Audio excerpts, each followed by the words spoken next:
Parker always imagined her proposal would happen under the stars, maybe in a quiet vineyard or a candlelit rooftop.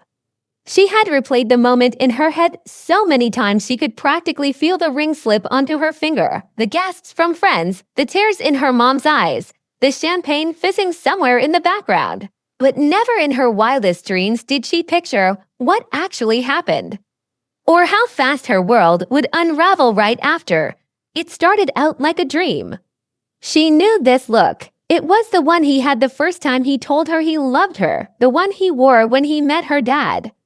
The sun had barely begun to set over the Hudson River, casting soft pinks and golds across the water. New York in the fall was cinematic, and Josh had planned everything down to the last charming detail. A quiet dinner at the Waverly, and she saw his mouth moving, felt tears rushing to her eyes. But her mind was swimming. A private walk along the High Line, and then she assumed a surprise. And she was right, just not in the way she hoped. That's what Josh said when he suddenly stopped walking and turned to face her, his eyes nervous but twinkling in the fading light. Emily felt her heart skip. She clutched his hands. "Josh, are you?" He dropped to one knee. Everything around her blurred, the noise of the city faded, her breath caught. "Will you marry me?" He opened the box. And that's when everything cracked. Inside was a vintage emerald-cut diamond ring, elegant, classic, too familiar. But Sabrina's presence had always hovered, silent, subtle, but unshakable. The caption read, "A family heirloom for forever." The ring was distinct. Emerald cut, double-pronged setting, platinum band, and a tiny chip on the left corner of the stone. An imperfection Sabrina once wrote a whole story about. Way too familiar. Emily froze. Her hands didn't move toward the ring. Her heart began to pound, not with joy, but dread. Her mind raced. That ring, she had seen it before. Not just once. Not just in passing. On Instagram. A teenage girl whispered, "Oh my God, he's proposing." Phones started pointing. The moment was building, pressuring her, on her finger. An influencer, a lifestyle blogger, a woman with 400,000 followers and a personal brand built around high-end simplicity and curated authenticity. On Sabrina's finger, Sabrina Clark was Josh's ex-girlfriend of 5 years. Josh never spoke much about her, only that they'd outgrown each other. Emily had never pressed. She trusted him. She remembered the post, a close-up of Sabrina's manicured hand holding a cappuccino. That same chip was now glinting up at Emily. Still on Sabrina's finger, Emily's stomach turned. Josh was still kneeling, still smiling, clearly expecting a tearful yes. She looked around. A few tourists had noticed. But she couldn't pretend. She slowly, almost apologetically, looked down at him and said, softly, "Whose ring is that?" Josh blinked. "What?" She stared at him. "That ring. It's Sabrina's. It's still on her finger." Josh stood up abruptly. His face shifted from hopeful to confused to cornered. "What are you talking about?" he asked, voice low. "Don't lie to me," she whispered. "I've seen it. I remember everything about it." "That's her ring. Why is it here? And how is it also still on her?" "Sabrina wore it for a while." "Yeah, but it's always been in the family. So why is she still posting pictures wearing it?" "That was just 2 days ago." He hesitated, then laughed nervously. "It's a family ring. It was my grandmother's." Emily narrowed her eyes. His face dropped. The light had cracked. A full beat of silence. Then she wouldn't give it back. "What? And when we broke up, she kept it." "I told her I needed it back. She said no." "I didn't he want to spend thousands on a new one when that one was just sitting there?" I had a replica made. I proposed to her with it, okay? With the same ring, the same design, the same everything. It matters because you thought I'd be okay with secondhand love. You couldn't even imagine a new beginning for us. You just recycled hers." Emily blinked. "A replica. It's not about that. It's about us." "The ring doesn't matter." Josh nodded slowly. "Exactly the same." I showed the jeweler her Instagram and had them copy it. It's new. It's for you. She stepped back. So, your idea of proposing to me, after everything, was to recreate the exact same moment you had with someone else. It's just a ring, Josh said, exasperated. But it does, Emily snapped, louder than she intended. A girl nearby gasped, "Oh no," someone's phone was still recording. Emily caught it out of the corner of her eye. She was too far gone to care. Her chest was heaving, her throat dry. Josh reached for her. Don't please. This isn't how I wanted this to go." She pulled back. "I don't care what you wanted, Josh. This was supposed to be our moment." "But you made it hers." She turned and walked away. Josh didn't follow, at least not right away. Emily sat alone in her studio apartment, phone buzzing nonstop, friends, family, even strangers. Somehow the video of the proposal and her public rejection had made it onto TikTok. The title read, "Girl turns down proposal after realizing the ring was still on his ex's finger," over 2.3 million views. She read the comments through blurred eyes. "The way he tried IT, she deserves better. Who recreates a proposal? That man's still in love with his ex, and you can't convince me otherwise." Sabrina posted the ring yesterday. She dropped the phone on the couch and stared at the ceiling. Was he still in love with Sabrina? Was this all just a sad consolation prize? Was she even enough for him? The knock on her door came just before midnight. It was soft, apologetic. She already knew who it was. And she wasn't ready, but she also needed answers. And so, heart in her throat, Emily got up, opened the door, and faced the man who had just proposed with someone else's love story. Emily didn't invite Josh inside, not at first. He stood in the hallway, his face pale, hands jammed into his coat pockets like a nervous teenager. There was no rose in his hand this time, no ring box. Just a defeated look, like a man who finally realized the hole he dug was deeper than he thought. "I think I heard enough in front of a million strangers tonight. Please," he said, voice low, "let me explain." Emily leaned against the doorway. He winced. That wasn't supposed to happen. "I thought it would be just us." She folded her arms. "You thought wrong about a lot of things." A long pause. Then, against her better judgment, she stepped aside and let him in. He sat on the edge of the couch like it wasn't his first time in her place, but this time, he looked like a stranger. "I thought she was the one. We all make mistakes." Emily stayed standing, arms crossed, bracing herself. She got brand deals off that breakup. Josh ran a hand through his hair. "I bought that ring for Sabrina 3 years ago." Emily didn't flinch. Not just a style, the exact shape, cut, even the same chip detail. "You had it made to match her Instagram photo." "That's not tradition, Josh. That's fixation. You wanted to marry me, but couldn't bother designing a future that didn't include shadows of your past." She said no. "Called it a gift, legally. I couldn't do anything. When we broke up, I asked for it back." She said that publicly. Emily muttered. There was a whole blog post. "Why I kept the ring after the breakup." Josh looked away. "Yeah, well, I tried to move on. I did move on. With you. So why copy the ring?" Emily demanded. "You couldn't pick something new. Something that didn't scream her name." He looked genuinely confused. "Because it's a beautiful ring, and it's from my grandmother's design. My mom wanted me to use the same style, a nod to tradition. I did this because I didn't want to spend months hunting down a new ring while I already knew what looked timeless and elegant. I wanted to propose before the holidays, before your parents came to town. I thought you'd see the gesture for what it was. I figured if I couldn't get the original back, I'd recreate it, start fresh." Emily shook her head. "It wasn't fresh. You recreated her ring, her ring." Josh stood, frustrated. "I didn't do this because I miss her." "And all in the same apartment she used to share with Josh?" "I did," Emily said quietly. "It was lazy. It was convenient, not thoughtful. Silence. Josh lowered his head. I'm sorry, he whispered. I messed up, but I love you. I chose you. Later that night, Emily lay in bed, staring at her phone. She did something she promised herself she wouldn't. She opened Sabrina Clark's Instagram. The latest story was still up, a glimmering shot of the original ring sparkling in a well-lit kitchen. Timeless pieces deserve timeless stories. #heirloom heart. No mention of Josh. No hint of him in the frame.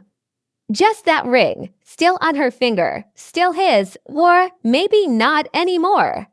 Emily scrolled further back through staged travel photos, skincare brand deals, sunlit reading nooks. All painfully perfect. She clicked on an older post from a year ago. Some people keep love in photo albums.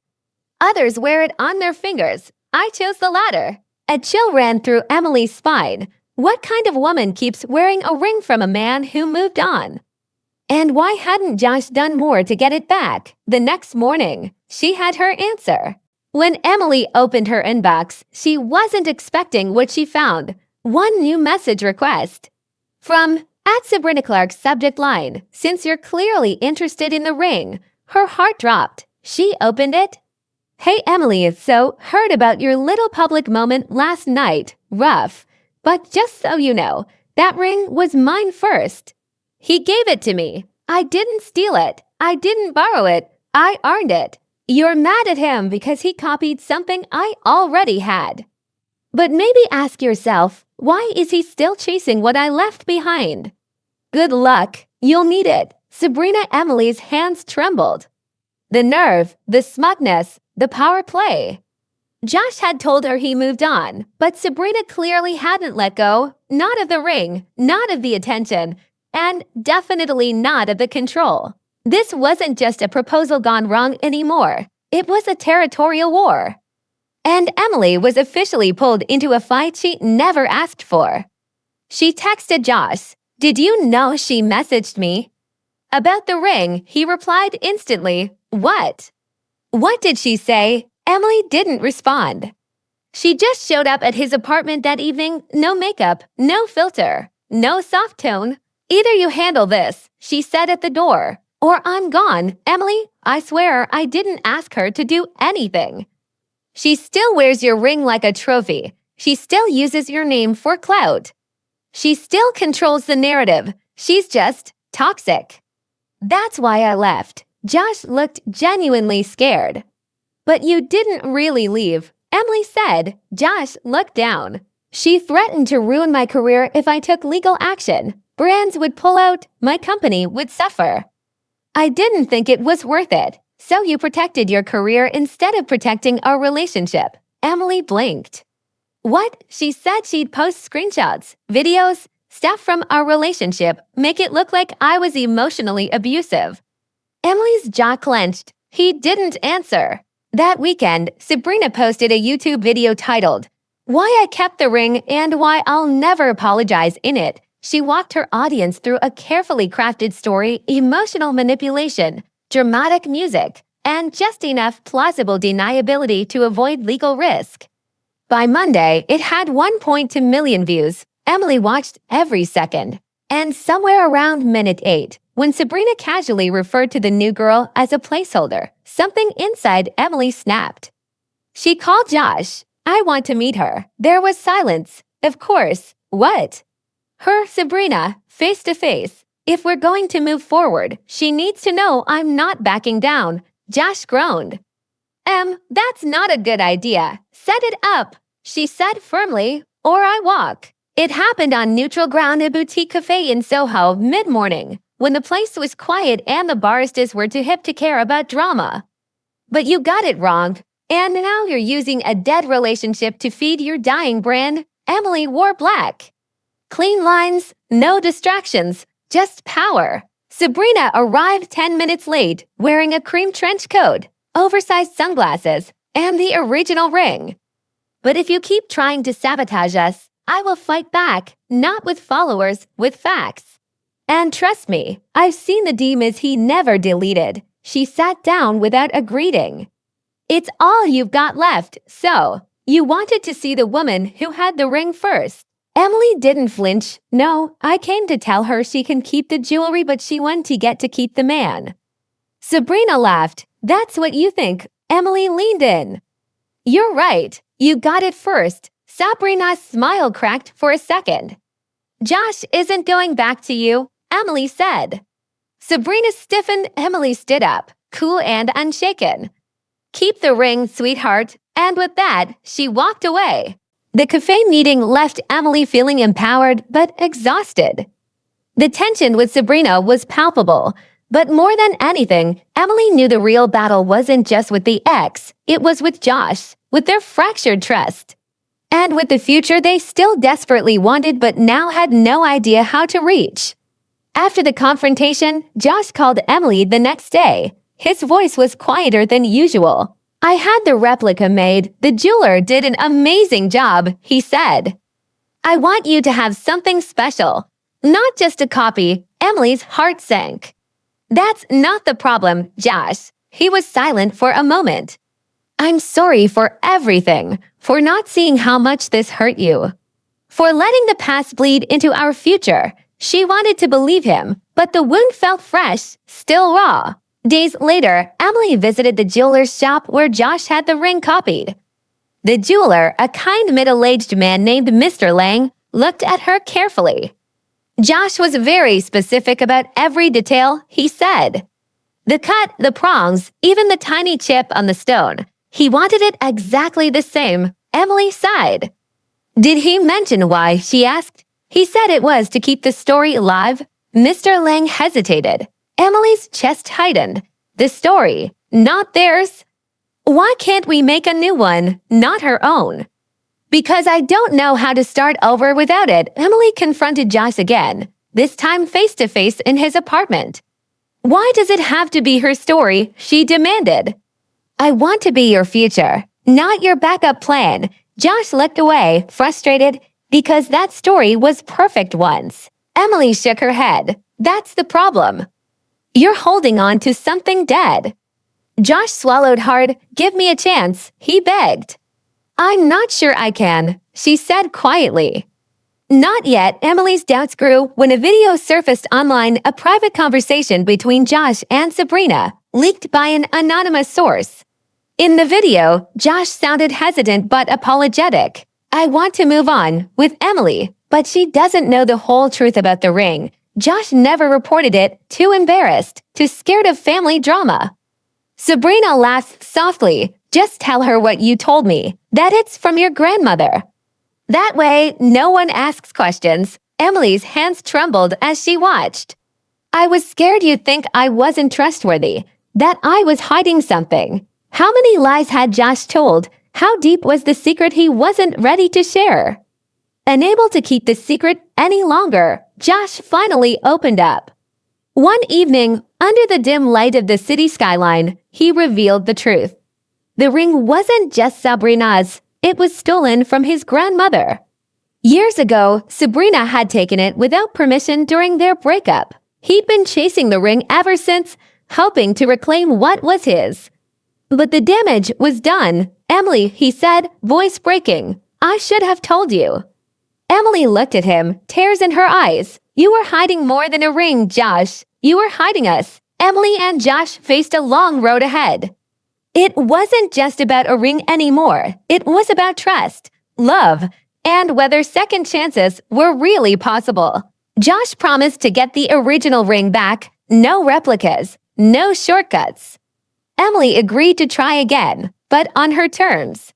No more shadows, no more secrets, only honesty. 3 days after my ring less post, I got an email from a sender I never expected. Nadia.j@icloud.com subject line, about the ring. And him? I opened it slowly, my thumb hovering in midair.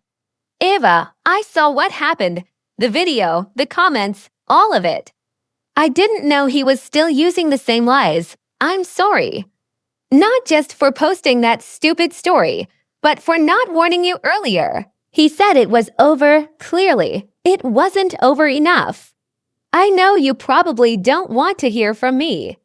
But if you ever want to talk woman to woman, I'm here. Nadia, I stared at the screen. Not out of rage, not out of pity, but out of exhaustion. It wasn't about Jason anymore. It was about what women are told to accept. To forgive, to overlook, I replied. Nadia, thanks for reaching out. I'm not mad at you. I just wish we'd met under different circumstances. And yes, I'd like to talk. We met for coffee the next day. Two women, same story, different timelines. She wore sunglasses and a soft sweatshirt. I wore mascara and restraint. We talked for 3 hours. Turns out Jason had recycled more than just a ring. The speeches, the promises, even the vineyard idea. She believed him too, until he disappeared after a miscarriage scare. He told her she was too dramatic. She never forgot that. And now neither would I. We laughed. We cried. We made a pact to never let shame keep us silent again. Before we left, she hugged me. Next time someone says you're lucky to be chosen, Nadia said, remind them you do the choosing. I smiled. Next time, I said, there won't be a ring I didn't buy myself. 6 months later, I stood in front of the mirror, holding a tiny velvet box. No cameras, no vineyard, no Jason, just me and the woman I had become. The ring inside wasn't antique. It wasn't passed down. It was rose gold. With a tiny opal, delicate, quiet, mine, I bought it from a boutique on my birthday. No reason, no occasion, just a promise. I will never again wait to be chosen. That morning, I'd walked into the store, tried it on, and smiled. The shopkeeper said, "Is this for someone special?" I replied, "Yes, for me, my social media had calmed down." The gossip cycle moved on. So did Jason. He tried to reach out once more. I didn't respond. Some stories don't need a sequel. Especially not ones that nearly broke you. Nadia and I kept in touch. We even started a small podcast together, not about him, but about healing. About how women entangle themselves from men who mistake possession for love. Our second episode. It was called "The Ring Doesn't Make It Real." At the mirror, I slid the opal ring onto my finger.